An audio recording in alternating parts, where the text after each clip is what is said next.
আরে বিন্দু মাসি যে কি খবর? আপনি তো আর এখন বিন্দু মাসির হাতের পান খেতে আসেন না, তাই বাড়ি বয়ে আপনাকে পান খাওয়াতে এলাম।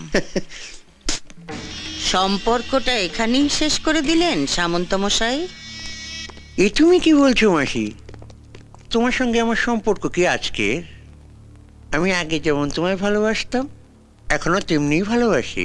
এর চেয়ে বেশি বলার আগে আপনার লোকদের সরে যেতে বলুন শান্ত মশাই। দেখলে তোমার সঙ্গে আমার সম্পর্কটা এখনো কেমন মধুর। গার্ডদের সামনে তুমি আমায় গালাগাল দিলে না। এবার দেব।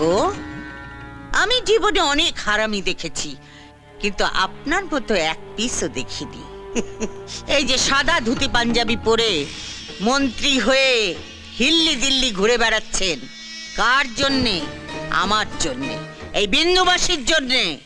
ভোটের সময় বুথের সামনে বোমা ফেলে ছাপ্পা মেরে আমার ছেলেরা 60% ভোট আপনার পকেটে ঢুকিয়ে দিয়েছিল।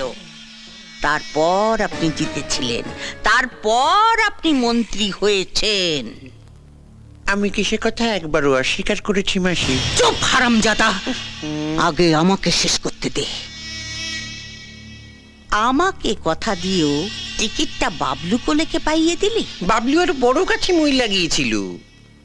পার্টি প্রেসিডেন্ট নিজে ওর নাম প্রস্তাব করেছে। তবে আমিও বলে দিয়েছি, কর্পোরেশনের মেয়র কিন্তু মাসিকেই করতে হবে। গোটা শহরটা হবে তোমার। মেয়রের চেয়ারে বসে লুটে পুটে খাবে। তোর মেয়রের চেয়ারে আমি ইয়ে করি। বিন্দু মাসি কারু ভিক্ষে নেয় না। আপনার পার্টি আমাকে টিকিট দিক বা না দিক, ভোটে আমি দাঁড়াচ্ছি ওই বাবলু কোলের বিপক্ষে। ভোটের এখনো অনেক দেরি আছে, তার আগেই আপনি জানতে পেরে যাবেন কে জিতেছে, ওই বাবলু কোলে না এই বিন্দু মাসি। তারপর দেখ কেমন লাগে। এই চলে আয় সবাই।